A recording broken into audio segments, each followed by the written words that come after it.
Welcome to idea home care service. ఇది వచ్చేసి washroom grouting. మీరు చూసినట్టయితే ఆ టైల్స్ మధ్యలో ఉన్న గ్యాప్స్ ద్వారా వాటర్ అనేది సైడ్ ఏవైతే ఈ వాష్రూమ్ వాల్స్ అన్ని అటాచ్మెంట్ అయి ఉన్నాయో దానికి ఒక 3 ఫీట్ 3.5 ఫీట్ దాకా ఈ వాటర్ అనేది కిందికి టైల్స్ ఆ గ్యాప్స్లోకి వెళ్ళిపోయి అక్కడ సీపేజ్ ఇవ్వడం, డ్యాంప్నెస్ కావడం జరుగుతుంది.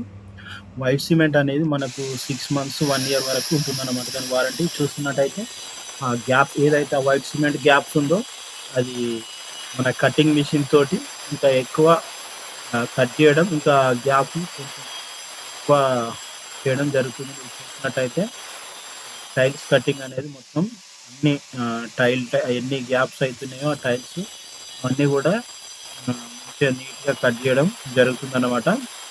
ఇవన్నీ ఇలా కట్ చేసిన తర్వాత చూసుకున్నట్టయితే ఆ యొక్క ఆ డస్ట్ అంతా కూడా ఒక బ్రష్ తీసుకొని మొత్తం క్లీన్ చేయడం జరుగుతుందన్నమాట. క్లీన్ చేసిన తర్వాత ఆ వాటర్ తోటి ఆ డస్ట్ అంతా, ఇంకా ఆ గ్యాప్స్లలో ఉన్న డస్ట్ని కూడా ఆ వాటర్ తోటి మొత్తం కడగడం జరుగుతుందన్నమాట. ఎందుకంటే డస్ట్ అనేది ఉంటే మనం పెట్టే గ్రౌట్ కానీ వేసే కెమికల్ కానీ ఎక్కువ రిప్పింగ్ అనేది, బాండ్నెస్ అనేది ఉండదు. కాబట్టి మొత్తం వాటర్ తోటి కడిగి ఆ బ్రష్ తోటి ఇంకేమైనా ఉన్నాయేమని మొత్తం అది క్లీన్ చేయడం జరుగుతుంది. బ్రష్ తోటి ఆ గ్యాప్స్లలో ఏమైనా ఉన్నాయని మొత్తం బ్రష్ తోటి కూడా క్లీన్ చేసుకుంటా క్లీన్ చేయడం జరుగుతుంది అనమాట. మీరు చూసుకున్నట్టయితే ఇది మొత్తం కూడా మంచిగా మాఫ్ కర్రతోటి మొత్తం మంచిగా క్లీన్గా ఎక్కడ కూడా టైల్స్ మీద వాటర్ ఉండకుండా మంచిగా తుడవడం జరుగుతుంది. ఇలా తుడిచిన తర్వాత ఒక 1 అవర్ గ్యాప్ ఇచ్చిన తర్వాత డాక్టర్ ఫిక్స్డ్ కెమికల్ అనేది ప్రతి గ్యాప్ ఎన్నైతే మేము ఆ గ్యాప్స్ అన్ని కట్ చేయడం జరిగిందో ఆ గ్యాప్స్లో మొత్తం డాక్టర్ ఫిక్స్డ్ కెమికల్ వేయడం జరిగిందనమాట. తర్వాత ఒక 1 అవర్ తర్వాత ఈ టేపులు చూసుకున్నట్టయితే టేపులు ఈ విధంగా మొత్తం కూడా ప్రతిదీ కూడా ఇట్లా టేపులు అనేది వేయడం జరుగుతుంది అనమాట. ఈ టేపులు ఎందుకు వేస్తున్నాం అంటే మనకు ఫినిషింగ్ అనేది నీట్గా, ఎందుకంటే మనం గ్రౌట్ అనేది ఒకసారి అంటుకుందంటే క్లీన్ చేయడం కొంచెం కష్టమవుతుంది అనమాట చాలా వరకు. అందుకనే ఈ టేప్ అనేది ఫినిషింగ్ కోసం వేయడం జరుగుతుంది. అటు ఇటు అంటినా ఆ టేపుల మీద అంటుతున్నట్టు వేయడం జరుగుతుంది. ఇది చూసుకున్నట్టయితే రెజిన్ హార్డనర్ను మంచిగా మిక్స్ చేయడం జరుగుతుంది అనమాట. అది రెజిన్ హార్డనర్ అనేది ఫస్ట్ మిక్స్ చేసుకోవాలి.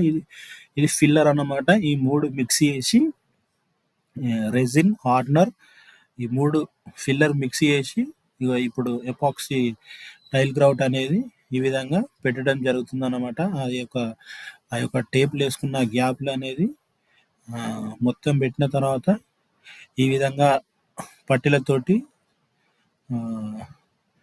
అట్లా ఫినిషింగ్ చేయడం జరుగుతుంది అనమాట. మీరు చూస్తున్నట్టయితే వ్యూ దాని ముందట గోడలు చూసుకున్నట్టయితే సైడ్ వాల్స్ కూడా చూడండి ఆ విధంగా డాంప్నెస్ అనేది దాని ముందట కూడా మళ్ళీ ఫ్యూచర్లో కూడా సీపేజ్ కావద్దని అట్లా చేసామన్నమాట. ఇది చూసుకున్నట్టయితే మొత్తం గ్రౌట్ అంతా పెట్టడం జరుగుతుంది. ఇప్పుడు ఆ టేపులు అనేది మళ్ళీ రిమూవ్ చేయడం జరుగుతుంది అనమాట. మీరు చూస్తున్నట్టయితే ఈ వ్యూ మొత్తం కూడా వేసిన టేపులు అన్నింటిని కూడా మళ్ళీ నీట్గా రిమూవ్ చేసి ఎక్కడైతే ఇంకా సైడ్లకు గ్రౌట్ అనేది అంటిందో దాన్ని మొత్తం టర్పెంటైల్ తోటి క్లీన్ చేయడం జరుగుతుందన్నమాట. ఎక్కడ కూడా గ్రౌట్ అనేది అంటుకున్నా కూడా అది మొత్తం కూడా టర్పెంటైల్ తోటి ఒక క్లాత్ తీసుకొని మొత్తం కూడా అదంతా కూడా క్లీన్ చేయడం జరుగుతుందన్నమాట. ఎందుకంటే గ్రౌట్ కొంచెం తడి ఉన్నప్పుడు పచ్చి మీద వెళ్తుంది, కానీ డ్రై అయిందంటే అస్సలు కూడా ఇలా అనమాట. అందుకనే ఈ పూర్తిగా ఇది క్లీన్ చేయడం జరిగిందనమాట. ఈ విధంగా ఇది మొత్తం క్లీన్ చేసిన తర్వాత దీని యొక్క వ్యూ ఇదన్నమాట.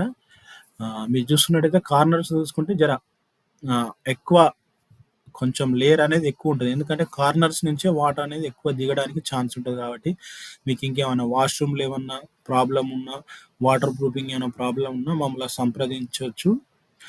మేము దీంతో పాటు వారంటీ కూడా ఇస్తాం అనమాట. 10 years వారంటీ అనేది మేము వారంటీ కూడా ఇస్తాం.